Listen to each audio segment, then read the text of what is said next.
Similarities.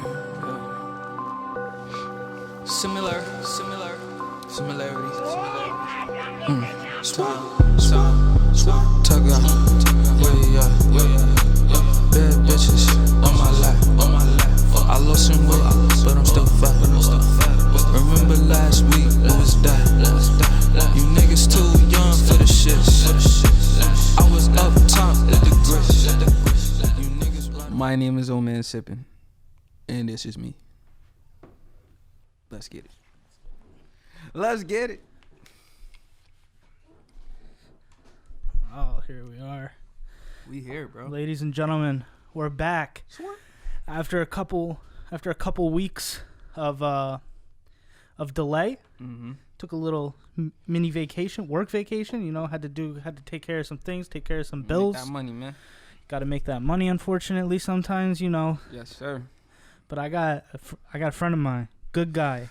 Album comes out August 20th. His first album? Ooh, first official album. First official album. I got the oldest man I know, OldmanSippin. Swear. How you doing, man? I'm good, yo. What's up? Man, I'm good. Bro, thank you for having me. It's good to be here, bro. Bro, anytime, bro. You sent me your album early. Mm-hmm. I got that sneak peek yes, sir. of that OldmanSippin. You heard the flames. I heard the flames. What you thought? Man, let me tell you. First of all, my thought when I first met you, I'm just like, this guy's a little eccentric, a little, he has a wig on, and he calls himself Old Man. It's like, that's not really, when you think of rappers, right? I don't think of Old Man to be, and that's what I liked, because I hate the littles. I hate it's just little everything. and it pisses me off. Is like, you can't come up with a better rap name, right. And then you kind of just not creative, and then you just leaned in to your life, kind of. You're just like the things that you are. You're right. An old soul, definitely, and a drinker, and a drinker. We got that, we got that stuff on the ice. Well, old man is done with his. But we have when I met you at Jimmy's, right. You played me some beats, and I just couldn't. The composition was just not something I was familiar with. Right.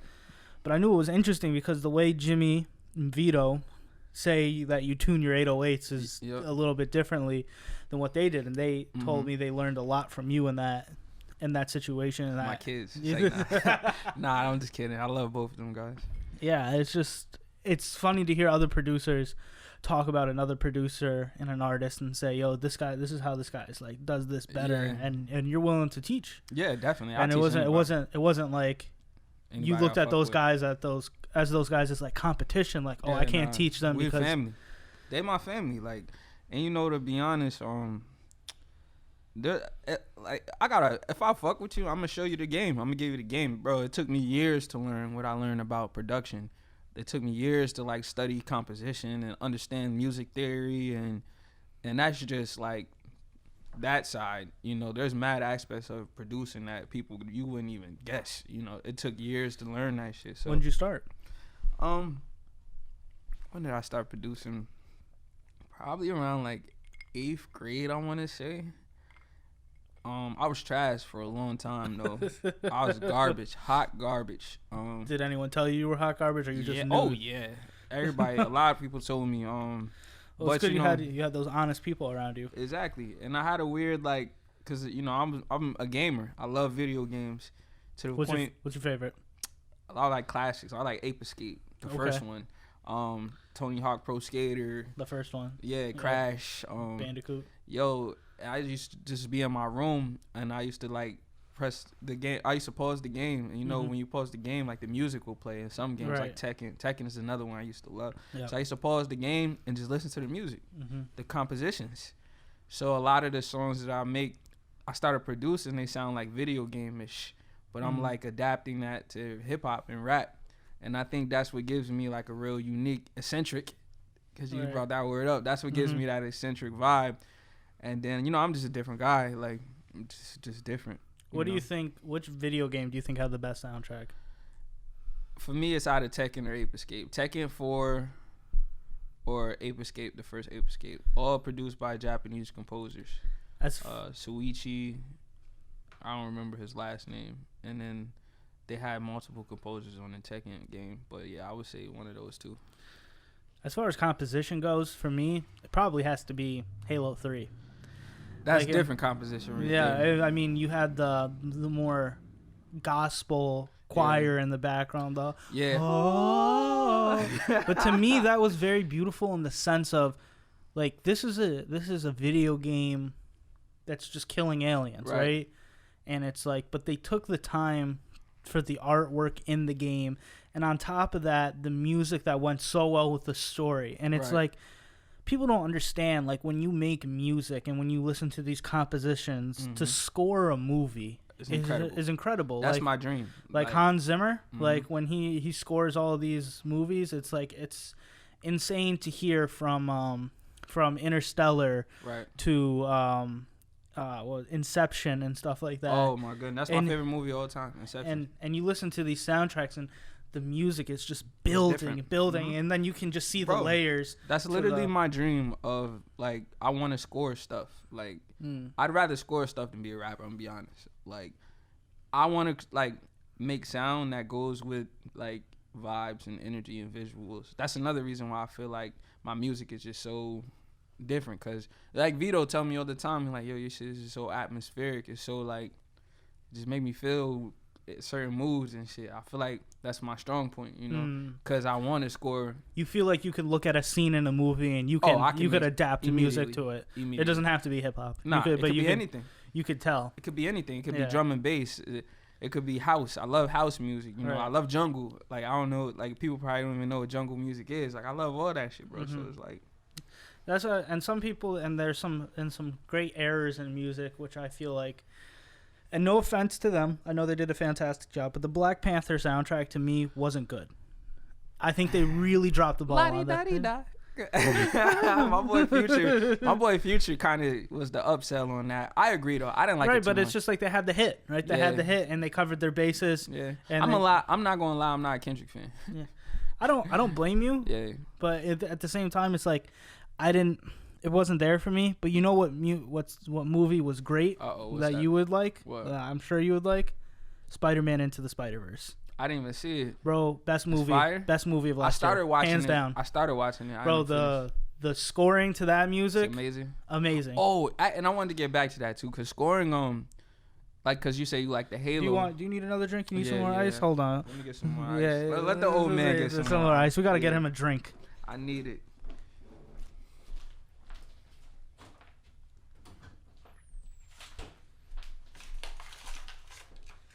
Got the VS. Leave it up here.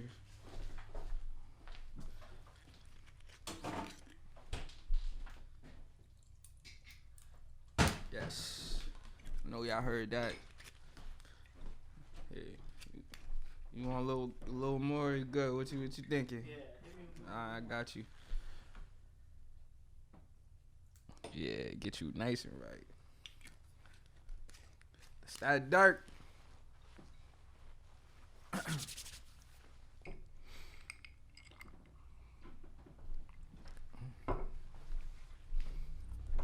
But what were we talking about? Scoring? Scoring, yeah. So that's one thing. So music is full of different, like, genres. Music is so complete. Music is really the most complex thing to me, besides, like, language, because it's so, you can go so many ways with it.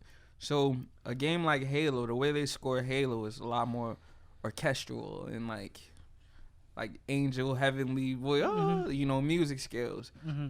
Ape Escape and Tekken is more of like synthesized. This house music is over some like weird, like make you feel good chords. Right. Even to go a little step deeper, think about like Tyler and his production, Tyler the Creator. All his shit is like scary chords, like minor, D minor chord. All these like chords that are meant for more dramatic things. Yeah, exactly. So that's what I was just gonna say about scoring. That's what makes it so interesting. But yeah, you know, I love chords. Light them up, spark it up. So when you're growing up, right, those are obviously your influences, right? The video game music. First and foremost. How do you get into hip-hop? What's your introduction to hip hop? Lupe Fiasco. Really? Bro, that's funny you say that because Lupe was really my first intro. Like when I heard Superstars, like I was before that. My age, right? Yeah, I'm younger than you. When I heard Superstars, I was like beginning of like sixth. Oh yeah, so that was sixth around grade. Yeah, and I'm just like, and that's of course when you're going through that weird time in your life. You know what I mean? You're going through, you're liking girls, they're rejecting you, you're smelling a little weird and shit. Facts. You're growing a little weird. Yep. And it's just like, if you are who you say. Who was that on the hook? Adam? That was Adam, right? No, it was fucking Matthew something. He killed that. Yeah. Let me tell you, so Lupe Fiasco is my favorite rapper for most of my musical. Like, I heard Kick Push. I was like, this nigga's different. And then, he, at the time, like, Lil Wayne was killing shit. Oh, yeah. So, I see this nigga in a video with glasses and, like, with anime references and shit. I'm like, bro, the anime references are crazy. This is me. Yeah. So, I'm hearing, like, Paris, Tokyo, let's go to sleep in Paris. I'm like, yo, this nigga's fire. Then I heard this song called And He Gets the Girl by Lupe Fiasco. It's over a Neptune production beat or whatever. Pharrell had something to do with it. They was in the band. I hear the song, and he literally tells a story about how he's building himself up to, like, talk to this girl. And when he does it, like, he thinks it's going to go horrible, but it goes great. And I was just like, I got to do this.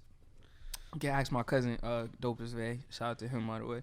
So he literally, like, I started with that, and I started copying him. So I used to sound like Lupe in all my early music. I used to rap just like him, like bars. Like, my whole thing was to go above niggas' heads and make shit that, like, lyrical, miracle, spiritual. Like, I'm telling you, like. You just had bars for niggas. Yeah. And I was good at that. Like, I was really good at that. Better than all my peers, in my opinion, at the time. Just locally, not in the industry, locally.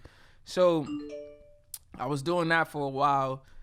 And then, there was an era of music that I'm sure you would know because you're not that far off from me, but like Currency, Asher Roth, Charles Hamilton, all the Wiz Khalifa. Like, at that time, like, music was changing. It started changing. Yep. It started becoming less lyrical and more about vibes and, like, more about a vibe. Yeah, more about creative, like. Asher Roth was college. Wiz Khalifa was smoking weed. Yeah. Currency was more of just being a cool cat. You know exactly. what I mean? So I was rapping, and I really couldn't find one I wanted to go with it, so I changed my name. I used my first name, my real name, Denzel, and then I put a turtle after because I like turtles.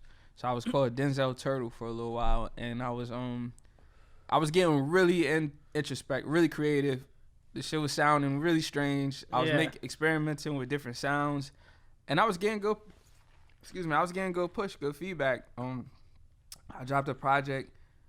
I forget what it's called. It was like Turtle 26 or some shit. Turtle 26. But yo, when I tell you, and my production was like getting really better, and like I was creating really strange melodies, but I had that bass pump, like I had that bass knocking. So like people started fucking with me more.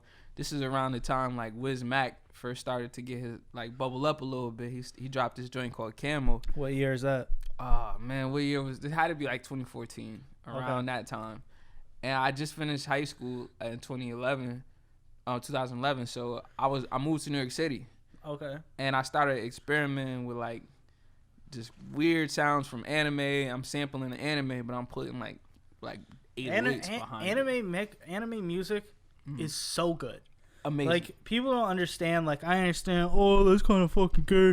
We watch cartoons as a kid. It's like the storylines they build in these things are incredible. I've seen the writers that will make a grown man cry. The writers are incredible. Oh, these guys are different. Like, I don't even understand. Bro, I was just saying that to somebody. Like whoever writes anime, like, I want to meet Who wrote Bleach?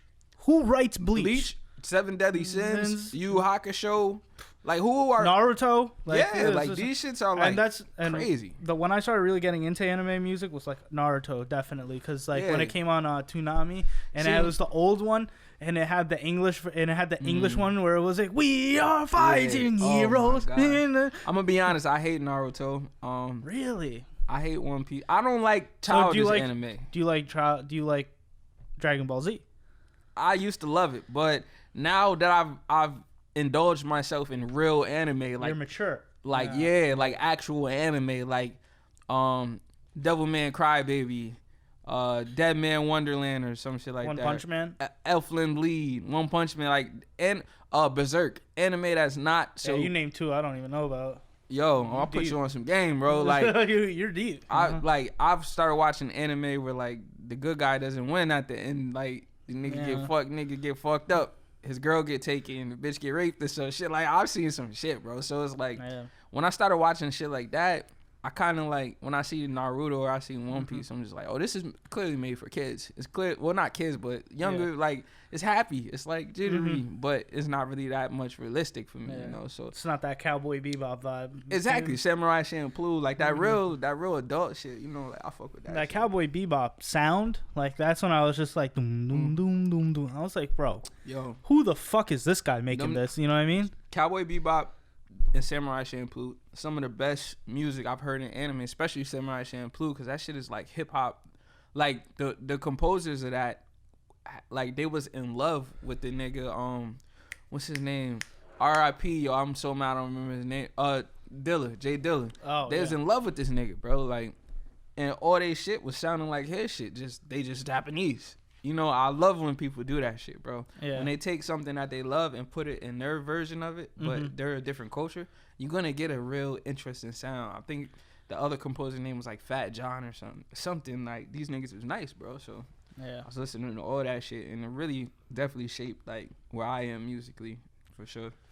So after Lupe Fiasco, you know, did you like at the time of 2014, like we're talking about, like you said, those people who were coming up, the Wiz Khalifas, the Asher Roths, the Mac Millers, you know, this is like when music really started to have opinion in an opinion-based form. Like the mass majority would say this is when music kind of shifted, right? Yeah, definitely. The early teens, right? We're coming off the Kanye West's. Yep. You know, not to say that Kanye West didn't drop music after that, but it was like it's coming off his best album, arguably. Right. Like, I'm there. I'm there. So I get to a point where I'm realizing that being lyrical doesn't matter anymore. Right. It's about being creative, because the people are popping off that like they not spitting. They just have good aesthetics. They got good energy, good vibes. They're creative. So I remember having a conversation with myself, and I was like, do I want to be like, I want to rap everybody in circles, like go over everybody's head, or do I want to make music? And I chose to make music. So I started shifting my sound. You know, I still think I'm witty as shit, like in my rhymes now. Like I be saying shit that I feel like go over mad people's heads, like, but lyrics stopped becoming like 70% of the battle for me, and then dropped to more like 40. And I started focusing on production and like energy and just different. Like that song Too Young that I have. Yeah. I've never heard a song like that. like I listen to so much music, bro. Like you be like, not even just rap. I listen to Matt Alternative. I listen to this nigga Darwin Dez. I could listen to his album all day, bro. I think when it comes to music, I don't think the lyrics need to be 100% there, but it's like everything needs to hit. Yeah. You know what I mean? You can have like, I definitely know people who bar for bar could definitely go with some of the better rappers out there in the industry, not even locally. I know a lot of people that probably could. But at the same time, it's like if you don't have a good beat, if you don't got a good aesthetic, it's a package. It's a whole package deal. And it's like and people think it's like, yo, I can make an album today type shit. And it's like, nah. When you were talking before the podcast and you said you made that song Bee Boo Bop. Bee Boo Bop. Yeah, you made it in 5 minutes, but you can tell it was authentic. It shouldn't be like that with every song. Like there should be a lot of songs in there where it takes you a lot. It takes you a lot of emotion to do. You Left Me. And You Left Me was great, and I could feel that. You know what I mean? Like that was a great composition. That song, You Left Me, bro. That's my I'm gonna be honest. I'm not gonna lie, bro. Like if I get lit, like if I'm sipping and I play that song, I'll cry, bro. Like that shit is emotional for me, bro. That song took a while to make. It took a while to mix. It took a while to master. Cause like that shit is so real. Like that shit got so much. You had trouble with your pops growing up? Yeah, like I didn't have a pops growing up. It wasn't trouble. I didn't have no pops. Like I didn't meet my dad till I was 21. That I can remember. I met him once. I think I went to court because he had to do a DNA test when I was like 9 or something. I don't remember that shit. When I remember meeting my pops, I was 21. I just started college. I met him, and like, you know, he cursed me out. We got in an argument. He cursed you out? Yeah, we got in an argument because I was wilding, bro. I pressed him. I'm like, yo, where you been at, nigga? Like, da da da. And he was like, yo, he was on a boat fishing. So he was tight. Wait, what? Yeah. How do you fucking come up on a nigga who's fishing? No, I didn't press him in person. I pressed him on the phone. Oh. So like, I'm like, yo. I thought you just like pulled up to him on a boat. It was like, yo, nigga, you left me. I was like, damn. I was like, oh man, wait, that ass. I pressed him on the phone and he got tight. He was just like, all right, bet. You know, we talking that talk. And, you know, it got a lot better. Like, I'm cool with my pops right now, to be honest. Like, we real cool. Like I said, that shit was it's just sitting in me. It's sitting in my system. Like, I got to get that out. It's a lot of animosity when we grow up. Like, and I say this to all, like, a lot of people. I think I might have said it a couple times on the podcast already, but you have kids. I have kids. Yeah. What we do in the decisions of how we raise our kids and the events that take place affect them forever. Facts. We don't know what decisions are right or wrong. If yelling or screaming or the punishments we take or the way we reprimand or the way we encourage are going to have good effects on our kids until 5 or 10 years down the road when they can actually process those feelings. Yeah. Like, I'm still processing my feelings now for my dad. My dad was an alcoholic my entire life. And I've constantly had heated battles with my father where it's like, I don't like him. I don't like him now. Yeah, but he lives down the hall. Like, I can go and talk. You know, I don't talk to him. Let me get this right. I don't talk to him. I don't like him. But I'm able to just you got that access if you need it. To coexist. Yeah, you know what I mean? Yeah. It's not a huge deal. But, you know, it's just like he thought in some respects, and my mom thought in some respects by staying with him, that this was the correct decision to make. We now see years later that probably wasn't. But it's like we don't know the decisions we make. We can only hope that they made pan out the best. Yeah, they were made with good intentions, you know? Well, I'm going to be honest.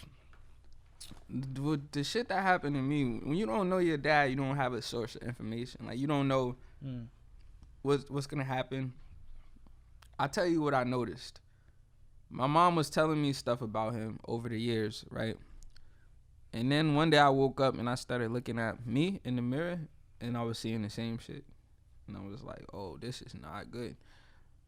With women, with my dad's a drinker, big drinker. He can't even drink no more because he drank too much. My bad. So I'm noticing certain shit, certain traits. He had an anger problem. I used to have real bad anger issues. Like, I'm like, yo, I'm getting this stuff from this guy. Like, and we don't even know each other. So when I realized that was a hard turn for me because I had to learn how to cope with that stuff. It doesn't just go away because it's genetics. You are who you are. You are where you come from. It's your job to like cipher through it and unlearn certain stuff. Or a lot of it can be passed down in genetic code. Definitely. Most of it is, you know. Yeah. Cause all his problems are my problems right now at 26. You know, so it's like. Yeah.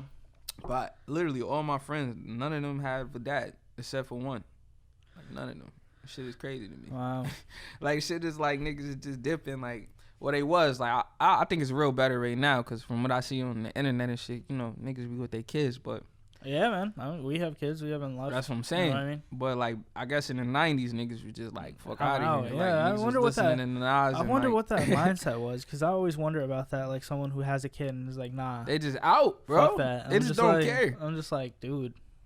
Bro, I be arguing. Well, I don't argue with my mom, but my mom, like, if I make a decision regarding, like, my situation and she don't like it, she'll be like, oh, I know you, like, I know you're not your dad, but I don't know, it's kind of looking like it. And I'm like, yo, you understand? I literally would have to not care to be, like, my dad. Like, I'd really have to not give a, like, I'd really have to be like, yeah, shit, fuck y'all. I'm, like, it's impossible for me because I care to be like him in that time and place in his life. He cares now, but back then, you know, it's other stuff going on. And then we also got to look at the mothers too, because the mom's not innocent. A lot of moms are spiteful. They're like, and they women, so they're emotional. Like, no disrespect to any women that listen to this, but from what I just noticed, like, women are more emotional than men, or they were at some point. But, you know, So all this shit I be noticing, and this shit shapes your childhood, bro. It shapes who you are when you're a young adult. It definitely does, and childhood is very tricky because you look at it now when you have kids, it's like you just hope that you can keep, and I think that's all parents' goals really. It's like to keep their child as innocent as possible for as long as possible. You can't do that. Yeah, it's hard. You can't, bro. You gotta prepare them. I feel like that's true. But like at the same time, like at age of 6, my son's 6. Right. I don't think he needs to be prepared for shit right now. Not at 6. You know what I mean? I'm talking like teens. But I've seen 6-year-olds that have gone through shit and are like, you know what I mean? Not only gone through shit, but just like have a harder life. You can tell those people like the kids are they're a little different. They're more adept. Right. They're a little bit more, I wouldn't say intelligent, but you see they're a little bit more observant. Yeah. And stuff like that. My son is just like, doesn't have a fucking care in the world. You know what I mean? Ain't shit's going to happen. Yeah. You know what I mean? Like, see, I'm talking about teens. Like, teens is where I know grown-ass people that got social anxiety, bro. They can't even have a conversation with you without they lip vibrating. They getting nervous and shit. And, like, I know women that are like that. And that shit is crazy, too, because like everything is most interactions is online. It's digital. People don't even know how to shit. Like me and you sitting across from each other having a good conversation. People don't know how to do that shit, bro. Can you imagine what a date would go like for two people that is bad socially? That shit would probably be trash, that bro. Should be hilarious. You know what I'm saying? So it's like, I be thinking about all that shit, and that. To change the subject a little bit, that kind of goes into why like most of these little niggas, these little rappers, these little artists, I don't respect them, bro, because I can't have a conversation with them, like, because they not. It's like they not. It's like they robots. Like, yeah, I think the perception has just shifted a little bit more from when we were kids, because like we grew with. We was going outside. No, yeah, yes and no, right? Bro, I know you went outside. Yeah, but I'm just like yes and no in the respects of. We grew into technology. You know what I mean? We always had the options to not go outside. We grew up with these options, right? These kids now are just coming into the full-blown everything. Like, you know what I mean? Bro, I'm so glad you just said that. But, like, the shift is, like, the medium has changed. Before, it was just, like, you could be an actor. Yeah. You could be on TV. You could be a musician to get discovered. But you had to go through these different channels to do that. Imagine in the 90s, like I was born in 95, like you couldn't put out your own music. You're only 2 years younger now. I thought you was a little younger than that. No. I'm fucked. But like, in 95, like you can't put your music out directly to people. No. You can't promote yourself. You can't do all these things that you can do right now. So it's kind of different. The mindset has shifted where it's like when we were kids, it's like we couldn't get big. You know what I mean? We can't take out our phone or a camera and vlog ourselves. You know what I mean? We had to, like you said, we had to go outside. So the perception has changed now because when these kids grow up, they see kids doing the stuff they want to do, or like, no, not even that. It's like, imagine kids now, they go on YouTube and see a kid making a YouTube video their same age about Nerf guns or making slime or something like that. They can see other kids doing it and then they're like, oh, I can do that. You know what I mean? Like, and then you get into a little bit younger but older, you know what I mean? Like the teens and like the high schoolers now, it's like they know full and well that through Instagram, YouTube, and social media that they can try and make a career for themselves if they have followers, if they have the certain, and then it becomes disingenuous.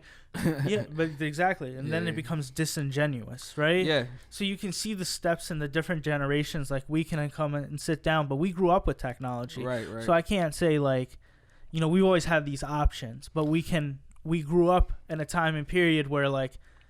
You don't have the internet on 24/7, so you have to have a conversation because your shit's loading and your shit's gonna take forever to load. So you have to have a conversation in between that. But then it's getting to the instant, right? Everything's on your phone. We could just sit here, me and you right now, and just look at our phones forever. We never would have to talk to each other. Yeah, you know what I mean? Yeah. So. And you know what? I'm glad you said that because that's, when I created my like OldmanSippin, like I realized there was a disconnect with like younger people, like 18, 19, early 20s, even a little younger sometimes. Like, bro, I can't even, bro, I'm gonna be honest. Sometimes I can't even have a conversation with these niggas because they just so like, it could be me maybe. I'm a different way. Like, these niggas just don't care, bro. Like, I like connections. This is why I could go down the list and give you people like I've met I haven't even known Jimmy that long. I probably know him for a little over a year now. This nigga's one of the best people I've ever met. Like, this nigga is just like, he cares about people. Like, we developed a relationship. Like, we cool. Like, I care about him. He cares about me. When I'm going through an issue, I could tell it to him. And we'll just brush that shit off. Like, these little niggas, bro, they don't give a fuck about you, bro. Like, you don't care about your life. They don't care about your kids. They don't care about you if you had a dad or not, bro. They just want something from you. And, you know, I produce, like, first and foremost. So, like, a lot of these niggas ask me for shit, and I'm just like, yo, you don't even give a shit about me, bro. Why I'm gonna give you some gas? Why I'm gonna give you some fire? Like you don't care about me. You know what I'm saying? And that's where the disconnect comes in, because they'll take that as, you know, he don't want to fuck with me, think he too good, just die. It's not even that, but it's like, if they were to come at you to, like, say, hey, I can do something for you if you can do something for me. It's like, hey, make this beat for me. Like, give me a beat. Money. but that's what I'm saying. If they don't have money, they can provide a service for you, right? They can at least come to you and say, I can do this, that, or the third, in an exchange for you providing me with a couple beats. But no one does that. It's not a fair exchange. This is a market, right? You have a beat that you would like to sell, right, because of your talent and skill. They don't have that talent or skill, so to save them the time of learning that talent and skill, they can purchase this beat from you for cash, and they don't have to give a fuck about you. They can just literally be like, if we talking money, bro, cool, come on. But that's what I'm saying. But this is an exchange, like, or they can say, hey, I kind of care about what you're doing, right? I fuck with your movement. I don't have money. I don't have an exchange to give to you, so I'm gonna have to give a fuck, right? So why don't I provide you a service for an exchange? You know what I mean? Like, you know what I mean? You have to give a fuck at that point. And if that's what it is, bro, come on with it. Yeah, but that's what I'm saying. People don't see this. You know what I mean? They just come up to you with, like, oh, can you give me something for free? Nah. Moving on. You know what I mean? Where you can make a fair exchange where it's like, hey, I'm a rapper. I got a big social media influence. You know, I got like I got 7,000 followers or some shit. And it's like, dope, I don't have that. You know what I mean? Can you promote a couple of my beats on your, you know, bang, bang. You know what I mean? Send you some beats. You promote some of these beats.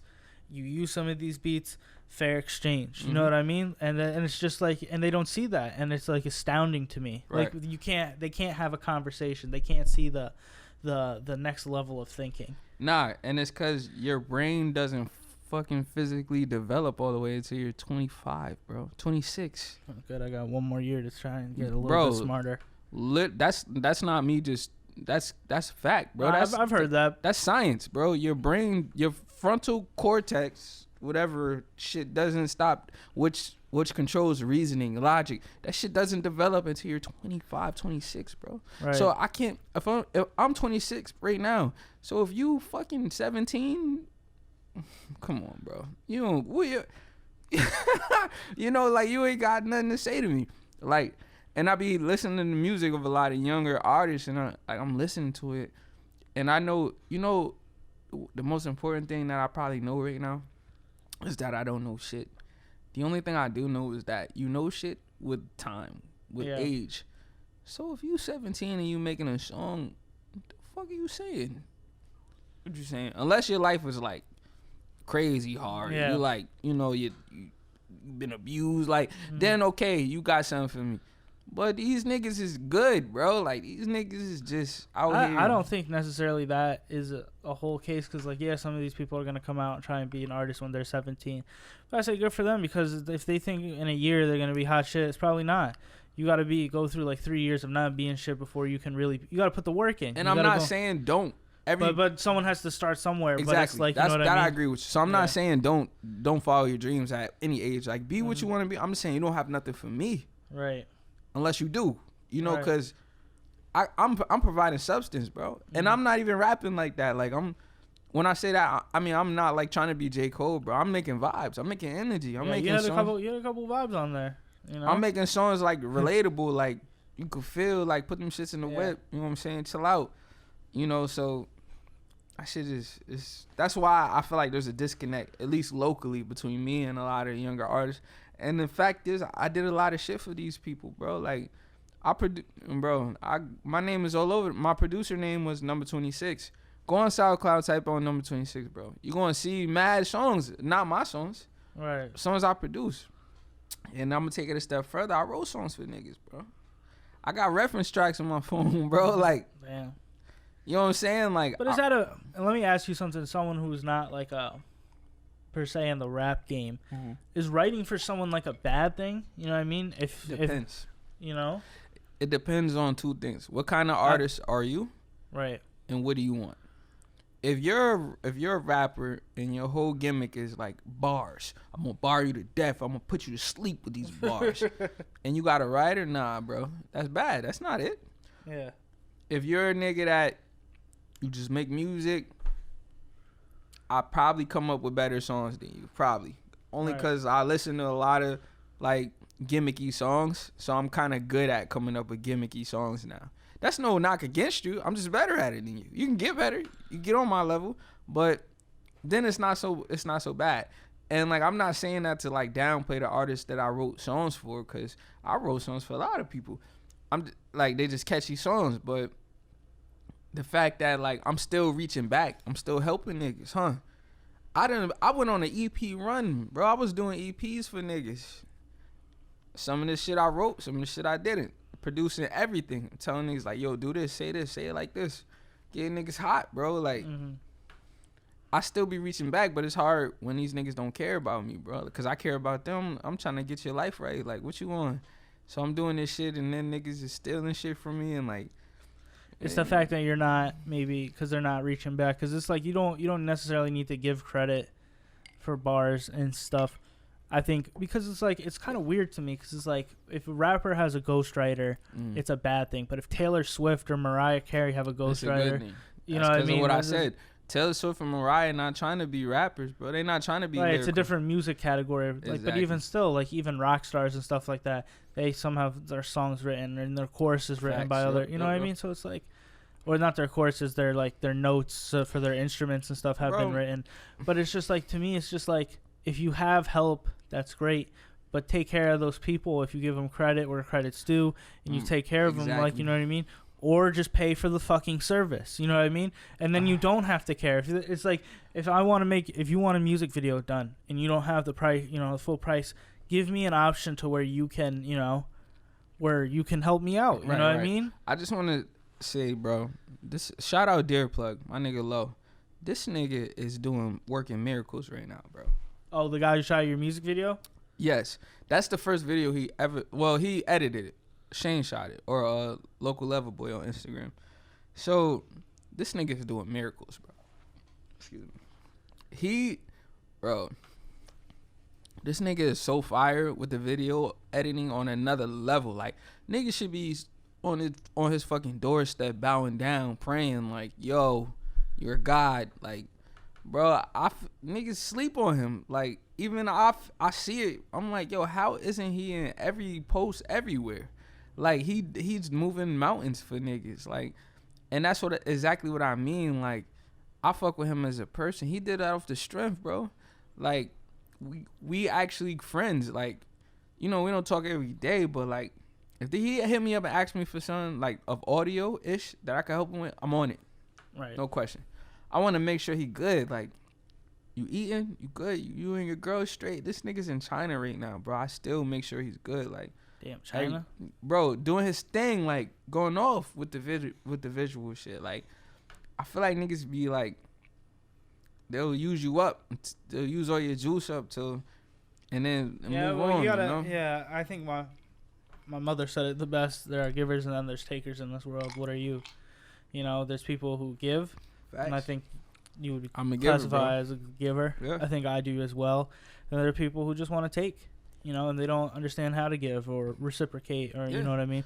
And like I said, if you don't want to, you don't have to. Just pay the price tag. You know what I mean? And then we could be over this. Like Louis Vuitton, Gucci, Jordan, Apple. They don't give a fuck about your feelings. Just buy their products. If you don't want to buy their products, move on. They don't have to care about you. Exactly. They've set the price. You know what I mean? Exactly. And if you're dealing with people, it's a little bit different, you know? But at the end of the day, you can ask, if you don't have a skill, you can go learn that skill. You can go on YouTube. You can take 5 years to produce beats, and then you can finally be good enough to do your own. But that's what I'm saying. You can do that. Or if you want to focus on something else entirely and not do that, Pay the man. You know what I mean? The only reason I started making beats, bro, was I couldn't find beats that I liked. You know, I was on YouTube looking for beats. I couldn't find it. You know, because you need a it. When you're an artist, you need a it, bro. You need like, oh yeah, this is it. This is that. I couldn't find the it, so I started making beats. Nice. Now I'm here. I'm nice. You show me a producer that say he's better than me, I call him a liar. I'm gonna be honest. And I love production. I respect a producer, but I just feel like I finally made it to a level after all these years that like I'm up there with like and all it takes is a hit. All you need is one hit to be a legend, right? You know, somebody. I don't know a legend, but you need one hit to make your name. I'm gonna be honest with you. I've been in comments. There's some producers that produce the record that's not even that sonically like impressive, and niggas in the comment like, yo, you a goat. You know what I'm saying? Like, and I know that's all just chatter, but you don't even gotta be nothing crazy. You could just get one, boom, you out. But I wanted to go back to the album because, like, the album is called 3, and I want niggas to know why. Yeah, what is that about? It's called 3 because in the artwork is like 3 pictures of me, and each picture is a different mood.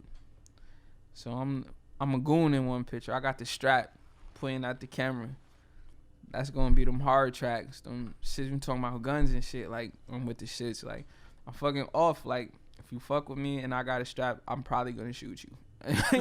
Like, and I think that's most people. Like any regular adult, if you got a gun in your hand and someone's fucking with you, you're probably gonna shoot them.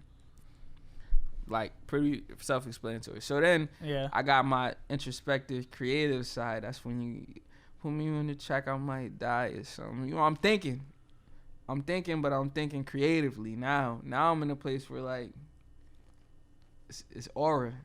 Like my go back to anime. Like my energy is coming out of me, and you see it, you feel it. Yep. It's vibey. And then I got my happy, beep bop. That's when you're gonna get shits like that, or she'll fuck your life up. These up tempo like juggy, like I'm still saying some shit. She'll fuck your life up is one of my favorite tracks on the project, bro, cause that shit is so relevant to my life right now, bro. Like that fat ass will fuck your life up, nigga. Like you better chill, cause this shit will go from just the fat ass to your baby mom with 5 kids in the instant. You ain't got a fucking paycheck. You know what I'm saying? You ain't got to pay the government garnishing your wages, nigga, from that fat ass. You crying in your bed. Yeah, like, so. Phone not ringing. So that's what it was, you know, just 3 personalities, 3 different emotions. Each song goes to that. You left me. Yeah. That shit's self-explanatory, bro. Like. Yeah, that's my favorite track. And then Too Young. And then, of course, the one with Dope is Vay. That shit fire. Let me get this straight though, right? Dope is Vay is also number 9,000, right? Yes. So his producer name is number 9,000. His artist name is Dope is Vay. Hey, asshole. Clear that up. You know, I'm fucking confused when you're tagging number 9,000. Well, you know, I was like, I thought he was number 9,000. Yeah. I was confused for a while. Yeah. So if everyone's confused, you know, Dope I kind of is started that way, bro. Is number 9,000. I've had so many different names, bro. When I first started, I was called Zone. Z-O-N-3. I was Zone. That's when I was rapping. Right. And then I went to Denzel Turtle. Okay. And then I went to OldmanSippin. How do you go to Denzel Turtle from Zone 3? I don't know, bro. Just, Denzel people change every day, bro. You could wake up and be a different person tomorrow. Denzel, my real name. So like, I went from Zone to Denzel Turtle. You know, I got a little more personal with myself. And then I went to OldmanSippin. My producer name always for years been number 26. Oh yeah. But now I just switched over where I'm using OldmanSippin as my producer name too, because I just want it in one thing. So like I said, if you go on SoundCloud and you type in number 26, bro. Is it NUMBA 26? Capital N, capital U, lowercase MBER 26.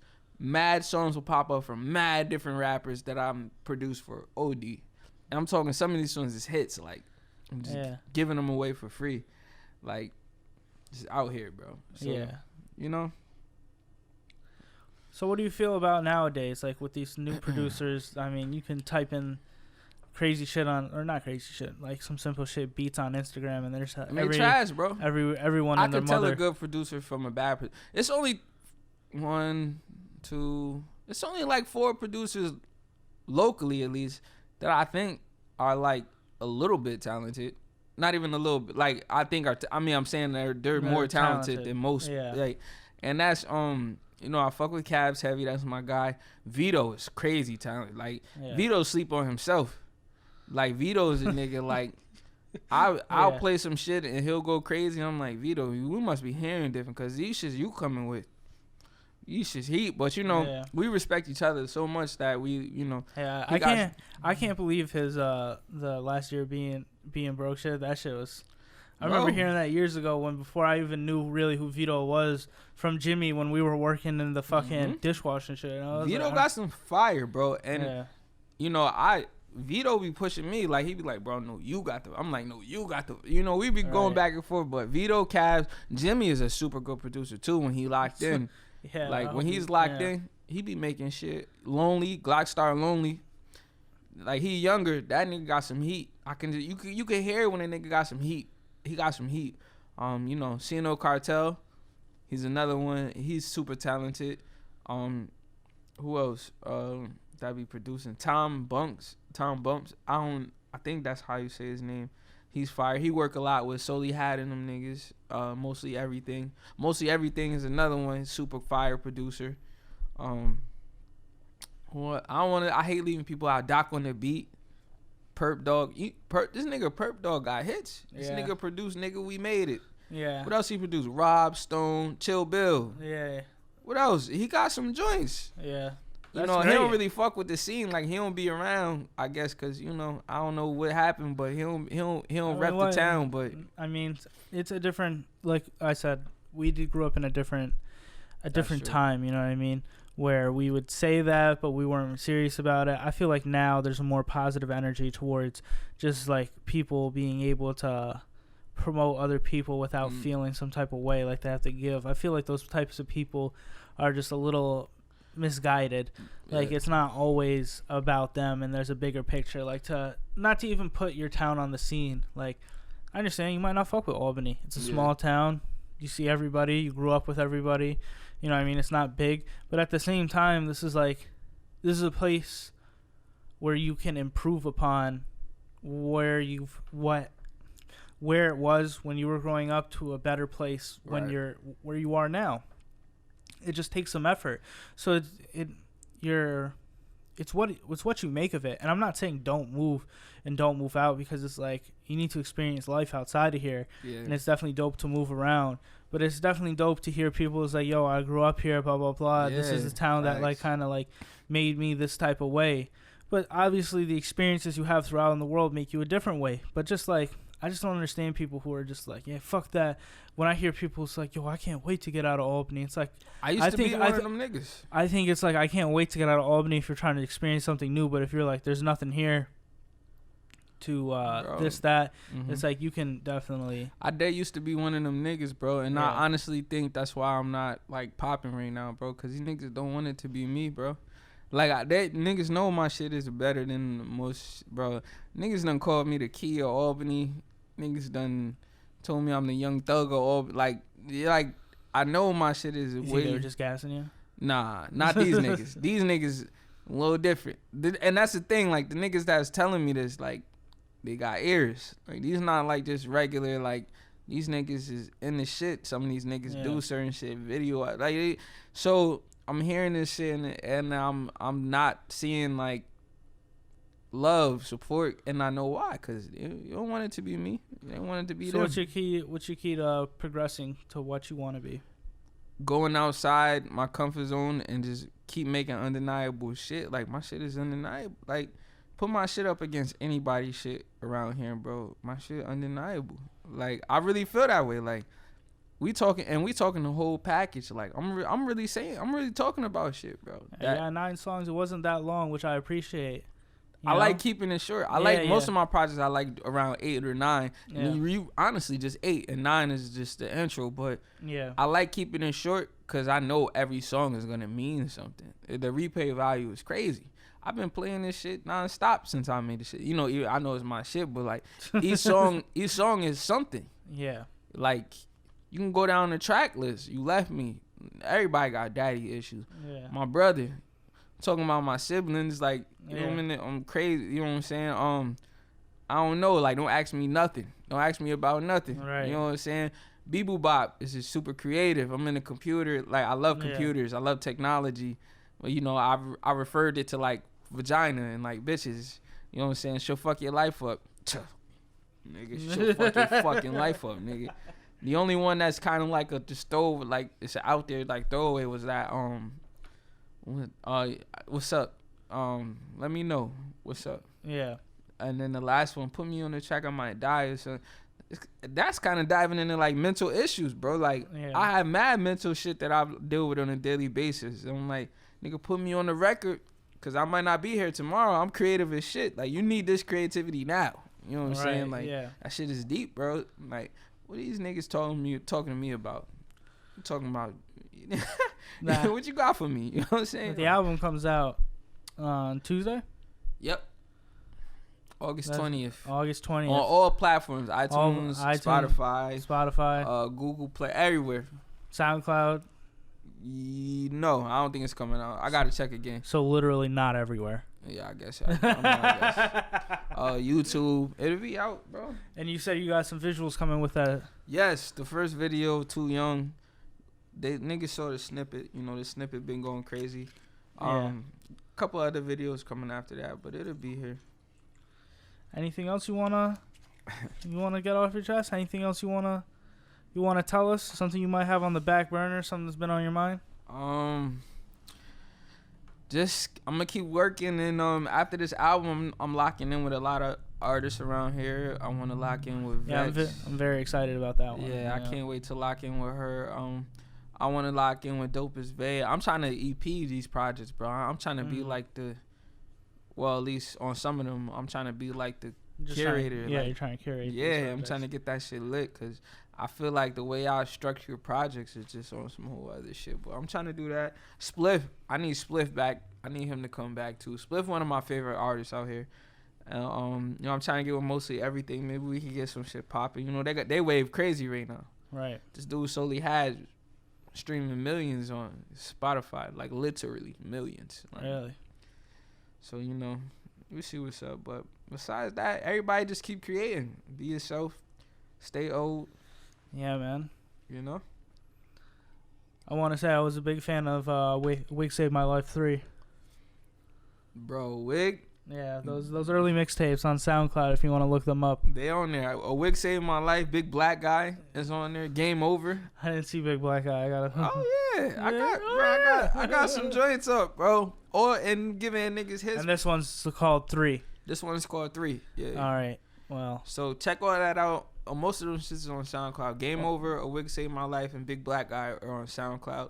3 is gonna be on everything else pretty much except SoundCloud. And what is your social medias? OldmanSippin on Instagram, OldmanSippin on Twitter, OldmanSippin on YouTube, OldmanSippin everywhere. OldmanSippin everywhere. That name is so original. I don't have to worry about no one else. Yeah, well, cheers, brother. Yes, sir. Album comes out. I can't wait. I've already heard it. Album comes out August 20th. Yes, sir. Make sure you get it everywhere. Ladies and gentlemen, OldmanSippin. And we'll catch you next time. Later. I remember when I was 12, niggas told me never cop the work. I remember when I was 6, niggas told me never cop the skirt.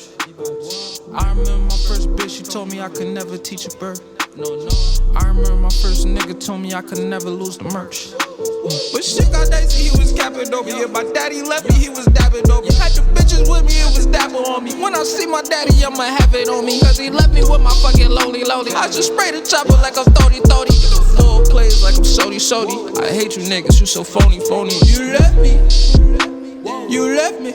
You left me. He left me. You left me. You left me. He left me. You left me. You left me. You left me. You left me. I won't bite my tongue. My pop still left his son stranded on the block, planned it. It was hot, landed on the guap, damn it. That was hot, ran it from the cops, spamming. when I drop. Flipping the grip, losing my shit. Mamas is teaching they son to this bitch. I'm watching the Knicks, with my bitch. Thinking about the mistake I just did. Thinking of shit, I'm hitting the clip. Wondering how I could just forget. Wondering how I could just forget. You left me. You left me. You left me. He left me. You left me. You left me. He left me. Oh shit. You left me. You left me. You left me. You left me. You left me. You left me. You left me. He left me. You left me. You left me. He left me.